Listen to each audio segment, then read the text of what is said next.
bien, aquí estamos en una noche más para hablar de salud. ¿Cómo le va, doctor? Buenas noches. ¿Cómo te va, Raúl? ¿Cómo andás? Y todavía viendo programas anteriores, repasando, vio que en YouTube uno entra, le doy el Sí. pie, ¿no? ¿Tiene alguna duda? ¿Le generó No, lo inquietud? estamos levantando todos los programas Claro. y que la gente lo visualice. Tiene ahí la alternativa. Sepan que sigue adelante el comienzo de los cursos, pueden inscribirse, son de una gran referencia. En todos los programas de este año los hemos estado Son repasando. 21 cursos que iniciamos este año. ¿Cuánto es el total? Perdón, 21. 21. Bueno, vamos a nombrarlos a todos, o por lo menos es la intención. Sepa que neumonología infantil también ya está ahora para el próximo abril, dura 1 año y medio, el doctor Pablo Bodas lo lleva adelante, es su director. Sepa que psiquiatría y psicología médica, el doctor Ignacio Brusco lo lleva adelante, en este caso dura 2 años. Me olvido de oncología, hay 2 doctores que lo llevan adelante, han estado visitándonos la mayoría de los profesionales que dirigen los cursos, el doctor Daniel Cutuli, el doctor Adrián Janois. Bueno, vamos a seguir contando de aquí a fin de año, o durante los meses que corresponda, la alternativa de que se inscriba. Sepa Sí, que está. es importante la inscripción porque realmente son cursos de jerarquía y que sirven para actualizar algunos y otros para dar el título de especialista. Hay un tema importante que es salud pública, doctor Floreal Ferrara, que lo El dicta curso de doctor Floreal Ferrara, se llama Floreal Ferrara, Ferrara, pero hoy de Mario Robert. Mario Robert. Una Realmente maravilla. Qué gana de tenerlo acá en el programa. lo vamos Robert, a invitar. Lo quédese vamos a invitar. tranquilo. 4755-1970, teléfono del Colegio Médico Distrito 4 de San Martín, para cualquier duda que tenga. Doctor Jorge Cosenza, una vez más, gracias, buenas noches, ¿cómo le va? Gracias a ustedes. Con Jorge hablamos de reanimación cardiopulmonar, por eso decía, YouTube nos ofrece la posibilidad de repasar, todos los programas están allí. Pero nos levantamos a la mañana viendo el informe de autopista y no hay día donde no haya un accidente de tránsito. Exactamente. Realmente es un tema grave porque aparte de los que vemos por la televisión, están los que no vemos. Correcto. Y aparte, solamente por la televisión nos muestran aquellos pacientes que fallecen, pero no nos muestran las secuelas que dejan en aquellos que no mueren, que son muchos más de los que mueren. En consecuencia, es importante la tarea y el trabajo, tener un conocimiento de lo que es un politrauma, un conocimiento desde qué debemos hacer y qué no debemos hacer con un paciente que tiene un politrauma, porque a veces con la ansiedad que genera, uno trata de traccionar, tirar y le provoca un daño. Bueno, Jorge, un poco la idea es, aquel que desconoce, o sea, que ve un accidente con un paciente que tiene traumatismo, qué es lo que debe hacer y qué es lo que no debe hacer. Claro. Bueno, siempre digo lo mismo. Como primera medida, hay un viejo aforismo que dice: cuando uno no sabe qué hacer, es mejor no hacer nada. Porque a veces, por el afán de ayudar, uno puede, digamos, provocar más daño. Pero de todas maneras, siempre es bueno tener en cuenta, y eso yo se lo he enseñado, y yo mismo lo he hecho, trabajando en la emergencia y en la ambulancia y sobre todo en la atención prehospitalaria. Vos sabés que siempre lo primero que hay que hacer, dicen, y lo dicen los que saben, y yo creo que es cierto, es primero asegurar la escena.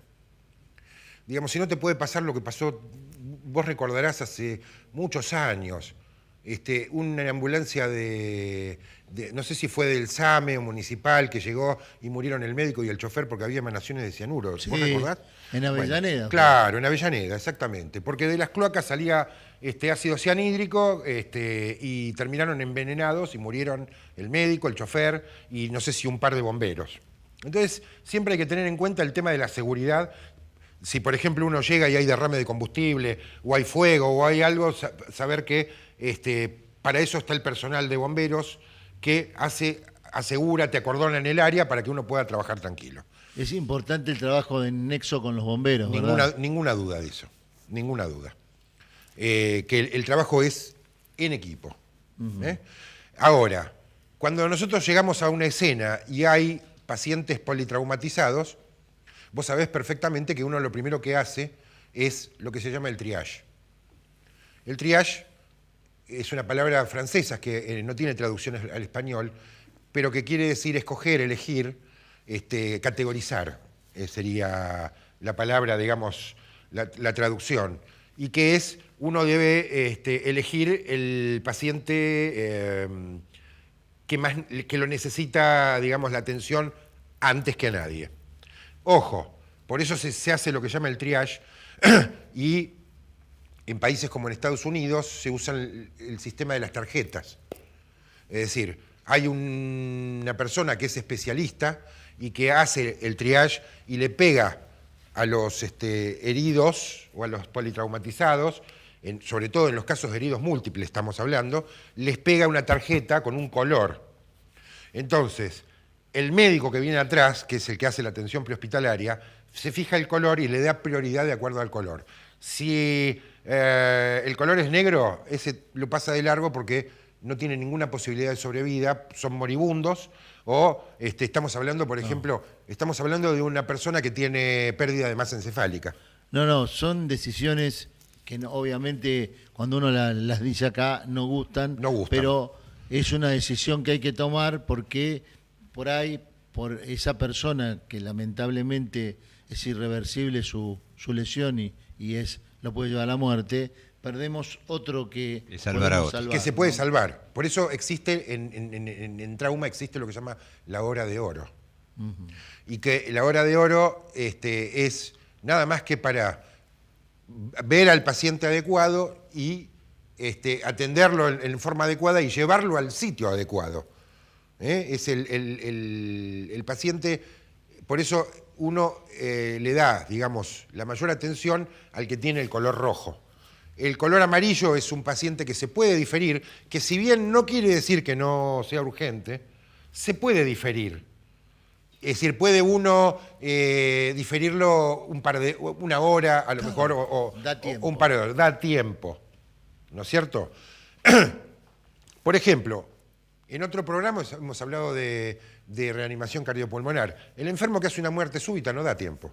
Claro. Pero el enfermo que tiene un dolor abdominal y que puede tener una apendicitis, como hablamos alguna vez, uno puede verlo a la mañana y operarlo a la tarde. ¿Se entiende lo que digo? Sí. Es decir, si bien hay que resolverlo en el día, no es la urgencia. No es la urgencia con riesgo de vida que uno ve en este tipo de casos, ¿no es cierto?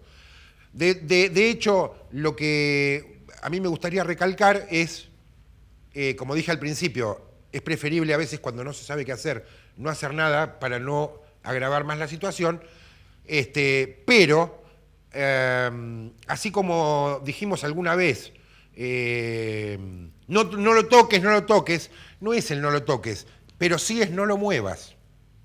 Sobre todo si uno sabe que el paciente es un politraumatizado. Ahora, Jorge, te interrumpo. Sí. Ocurre que el paciente tiene un accidente de tránsito y queda dentro del auto. Bueno. Y hay gente que a veces, en el afán de salvarlo, tracciona. Sí, eso no se debe hacer. Eso no se debe hacer. A lo que vos te estás refiriendo es lo que se llama extricación. Exacto. Extricación, que quiere decir, digamos, traducido quiere decir excarcelación, como que el tipo está preso y uno lo tiene que sacar. En realidad hay un aforismo que es de los últimos, diría yo, 25 años, que fue cuando se empezó a estudiar todo este asunto. Yo fui practicante en un hospital, no voy a decir el hospital, ni quiero tampoco comprometer a nadie, pero yo siendo practicante en un accidente en vía pública, vi como los bomberos mataron a una persona. ¿Por qué? Porque en esa época, todavía en el año 84, no se hablaba de traumatismos, ni de politraumatismo, ni de atención del politraumatizado. Eso se empezó a hablar acá en el país después del año 88, 89, 90, cuando un capo como era Miguel Ángel Gómez, sí, y Jorge Neira, empezaron a hablar sobre la atención del politraumatizado grave y la atención prehospitalaria. Eso permitió, el aprender eso, permitió que enfermos que en otras situaciones no llegaban con vida al hospital, a la guardia, llegaran con vida a la guardia, aunque después murieran en la guardia del hospital, pero antes morían en la calle, no llegaban nunca al hospital. Y el atender todas esas normas y criterios de atención para pacientes ha permitido que pacientes que nunca llegaban vivos al hospital llegaran. Bueno, ahora vamos a ver, tenés una tabla acá, Claro. Vamos a un corte y después del corte vamos a charlar cómo se traslada y Perfecto. cómo se maneja un paciente de esas características. Perfecto. Tabla o camilla, ¿no? Como- Sí, por lo general la tabla y la camilla. Bien. Las dos cosas. Hagamos una pausa con el doctor Cosenza, estamos de vuelta. Segundos nos distancian de eso nada más. Ya veremos.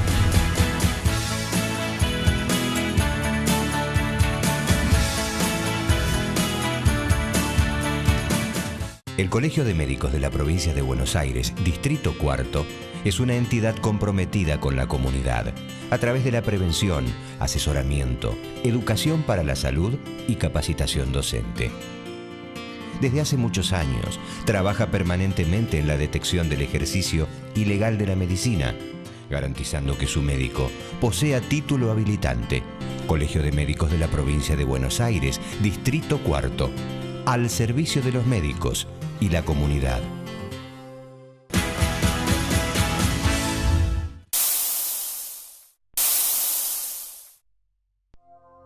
Tres consejos para la salud de la futura mamá. Consulta a un médico. Con el médico, los futuros papás pueden plantear todas sus dudas y ponerse al tanto de los cuidados necesarios en esta nueva etapa. Vacunate para proteger a la mamá y al bebé que viene en camino. El calendario nacional de vacunación prevé una dosis de la vacuna de la gripe y un refuerzo de la doble bacteriana durante el embarazo. No fumes. No tomes alcohol ni drogas. Representan un riesgo para el bebé por mínima que sea. Consulta por los medicamentos que podés tomar. Es imprescindible la consulta con el médico para su consumo durante el embarazo. Y recordá, si estás buscando tener un bebé o tenés uno por nacer, ante cualquier duda, consulta siempre a tu médico. El Colegio de Médicos recomienda: no se automedique, no consuma medicamentos de venta libre, consulte previamente a su médico de confianza. La automedicación puede causar severos daños en su salud.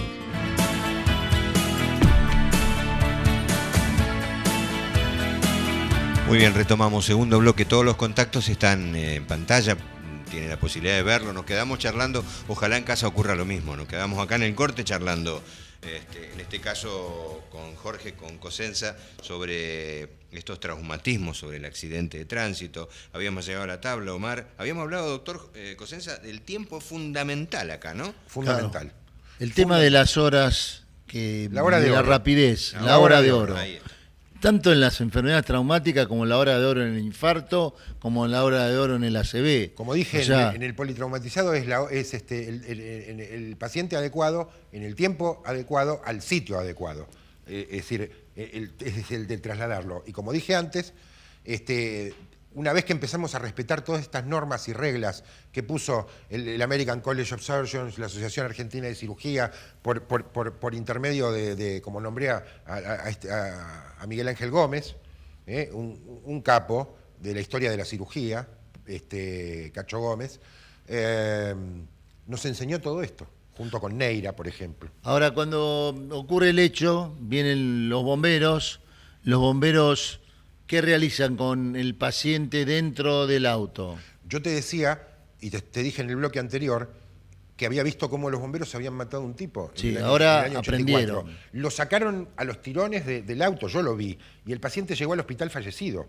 ¿Por qué? Porque después supimos que tenía una lesión en la columna cervical y el movimiento hizo un cercenamiento medular y provocó la muerte. Hoy, y lo digo yo porque trabajo con los bomberos, codo a codo, los bomberos han aprendido en todo este tiempo que eso no era correcto hacerlo. Y han hecho cursos y se han formado y se han preparado y realmente es bárbaro. Inclusive, como comentábamos en el corte, que ya no es más sacar a la persona, al accidentado, al herido, sacarlo del auto. Hay que sacar el auto de la persona, no la persona del auto.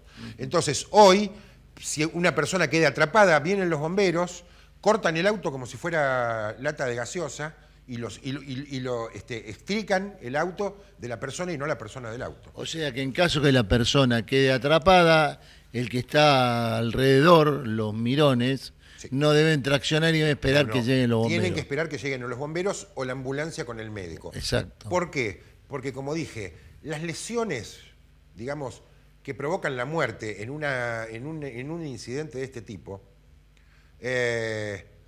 las más frecuentes son las lesiones del traumatismo de cráneo y las lesiones raquimedulares, es decir, de cuello. Entonces, es de fundamental importancia no movilizar y tratar de que el paciente o el herido no mueva el cuello. Ahora, con respecto a este punto, lo sacamos. Tenés una tabla acá, ¿cómo se llama esta tabla? Esta tabla es una tabla, se llama tabla de Rakis. Yo lamentablemente no pude traerla de adultos porque no entraba en el Bueno, auto. pero es exactamente Esta es igual. una tabla, es exactamente igual, nada más que esta es de pediatría. Esta fue la que cabía en mi auto. Las tablas de adulto caben bien en la ambulancia. Esta es una tabla que tiene métodos de sujeción con tiras, con velcro, que bueno, esta no la tiene porque es nueva, las dejé en el hospital. Y tiene también dos soportes para inmovilizar la cabeza, para que el enfermo no mueva el cuello y uno lo pueda fijar como corresponde para evitar la movilidad del cuello. Hasta que el neurólogo o el neurocirujano en la guardia del hospital decide, digamos, si puede movilizarlo o no puede movilizarlo después del estudio radiológico de la columna. O sea que con esta tabla y un collar que Exacto. le ponés, Es decir, protegés lo primero que toda uno la hace, columna. El médico que llega al sitio del accidente, supongamos que hay un paciente que está sentado en el auto y está atrapado y está en su asiento. El médico lo que tiene que hacer es, usa una tabla que es un poco más corta que esta, por eso se llama tabla corta y tabla larga. La tabla corta es un poquito más corta que esta que se ve acá no sé si se llega a ver. Sí, sí, se Bueno, ve perfecto. Entonces, el médico lo primero que hace es, si el paciente, voy a usar la silla esta como si fuera la butaca del auto. Sí, enfocá a esa cámara, ¿no? Bueno, entonces lo ponemos así. Si el enfermo está sentado en el auto y está atrapado, yo lo primero que tengo que hacer es, como médico, un paciente que está politraumatizado tiene una lesión cervical hasta que se demuestra lo contrario. Entonces, yo lo que hago es, no lo saco moviéndolo, entro en el auto, en la parte de atrás, y le inmovilizo la cabeza. ¿Para qué? Y le digo, si está consciente, no mueva el cuello, por favor. Lo primero. Lo primero es eso, no mueva, por favor, no mueva el cuello. Y yo lo fijo, le fijo la cabeza. Entonces, por lo general, en la ambulancia viene el médico y viene un paramédico que hace las veces de paramédico y de chofer, a veces es enfermero, a veces son paramédicos, a veces es el mismo chofer que por la experiencia hace de paramédico. Entonces, mientras yo fijo y mantengo quieto el cuello del enfermo, el paramédico le coloca el collar. Y después, con una tabla más corta que esta, lo que se hace es, una vez inmovilizado el cuello, yo lo sostengo la cabeza con el collar puesto y el paramédico mete la tabla Atrás, claro. y apoya al enfermo en la tabla. Entonces, con las correas que van aquí en estos surcos, envolvemos ahora existe un chaleco, se llama chaleco de extricación, que es parecido a la tabla, pero un poco menos rígido. Ah, claro. Está. Y se le pone como si fuera un chaleco. Igual, acá lo que se hace es se lo fija a la tabla y después yo pongo la parte donde queda el paciente fijo la cara para que no pueda mover el cuello para ninguno de los dos lados. Y entonces después lo que se hace es, con la tabla se lo acuesta y se le pone la tabla del otro lado y se lo saca con la tabla larga. Se saca la tabla corta, o le dejamos la tabla corta y lo sacamos con la tabla larga y después uno lo lleva y lo pone en la camilla de la ambulancia. Si esto pasa y está en el suelo, hacemos lo mismo que en el auto, nada más que en el suelo, uno primero fija el cuello, hace toda la sujeción, el médico sostiene y mantiene alineada la columna, el paramédico pone el collar, después, mientras el médico y alguno de los mirones, uno lo puede rotar en bloque para que no mueva solamente el cuello, se le coloca la tabla larga abajo, se lo fija y así se hace lo que se llama el empaquetamiento para el transporte. Bueno, yo creo que se ha entendido bien, es realmente interesante las maniobras. Se coloca la persona que viene, el paramédico o el chofer, sosteniendo. Yo eso diría que lo tiene que hacer el médico. El médico sostiene y el paramédico el collar. Coloca el collar y coloca la tabla y uno lo fija a la tabla. Digamos, O sea que el médico lo primero y fundamental es inmovilizar tiene que la inmovilizar la columna cervical, porque es lo que mata al enfermo. Bien. Es la primera causa de muerte, la lesión de la columna cervical. Bueno, vamos de nuevo. Dale. El médico inmoviliza, el paramédico coloca el collar y después la tabla corta. Y lo inmoviliza, lo fija a la tabla. Entonces después, con la tabla puesta, es fácil rotarlo y sacarlo. y sacarlo del auto. Ahora, si pongamos que está atrapado porque tiene los pies enganchados en los pedales o está todo... ahí tenemos que dejar a los bomberos que actúen. Que corten primero. Exacto. Claro. Que hagan... Los bomberos te cortan el volante, te cortan la dirección, te cortan Pero los ya pedales. está toda la columna protegida. Exactamente. Nosotros tenemos la columna cervical, que es como dije, la primera causa de muerte en el politraumatismo de la vía pública es la lesión de la columna cervical. La columna que pasa inadvertida, es decir, o te queda, bueno, vos sabés perfectamente, te queda un muerto o un cuadripléjico. Claro. Ese conductor asustado, supongamos que no ha perdido el conocimiento, ¿ayuda o está desesperado y quiere No, salir? Si uno lo puede, si uno lo sabe contener, por lo general le dice, yo creo que lo dije en alguna otra vez que he venido acá, lo del tema de que si el enfermo habla, su vía respiratoria está expedita. Entonces no corre el riesgo de la asfixia o no corre el riesgo de... Por supuesto, uno tiene que evaluar todo esto, porque las lesiones de la cabeza y del cuello son las de mayor gravedad. Pero si el enfermo habla, uno lo puede hablar y decirle, ¿me escucha? ¿Me entiende? Y si el tipo dice que sí, es mucho más fácil para manejar. Si está inconsciente, bueno, bárbaro, uno lo maneja porque no se va a mover. El problema es cuando, sí, es un problema serio, cuando el paciente está con un cuadro a lo mejor de excitación. Crisis de nervios. Y de crisis, claro. Ahora, bueno, esto es importante porque las maniobras estas realmente ocurrían, y esto lo hemos visto con los bomberos de San Fernando, bueno, los que más conozco, que estas maniobras y este trabajo en conjunto, porque también se han hecho muchos simulacros, se trabajan muy bien. Hay una metodología de los eventos y una capacitación tan grande. Yo creo que tal vez todos nos capacitamos, los médicos nos capacitamos, pero los bomberos últimamente me da la impresión que son los que más se han capacitado, porque la complejidad de los eventos que tienen, ya sean químicos, sustancias tóxicas en distintos lugares, complicaciones de cualquier tipo que puedan ocurrir, y que cada vez son más complejos. Nosotros los eventos nos hemos que reunido con bomberos de León Suárez, con bomberos de José Cepaz, con los bomberos de San Miguel, en una especie de no sociedad, pero hacer reuniones para hacer este tipo de cosas que vos decís, y realmente hemos visto que no es solamente los bomberos de San Fernando, son todos los bomberos que se han capacitado de tal manera que han dado un giro de 180 grados en el tema del manejo de la seguridad y el manejo del politraumatizado grave. Bueno, ahora hacemos un corte porque nos vamos. Claro, pero a ver, la Él responsabilidad... hizo un giro de 180 y nosotros hacemos un corte porque nos vamos. Dice la producción que la responsabilidad de volver a invitarlo a Cosenza no es nuestra, es de él. De haber sido tan claro. Volvé, Jorge, ¿no? Sí, cómo Muchas no. gracias. Nos vamos nosotros, nos Manu, vamos. no hay más tiempo. Familia, gracias. Esto ha sido Médicos y Comunidad. Hasta la semana que viene.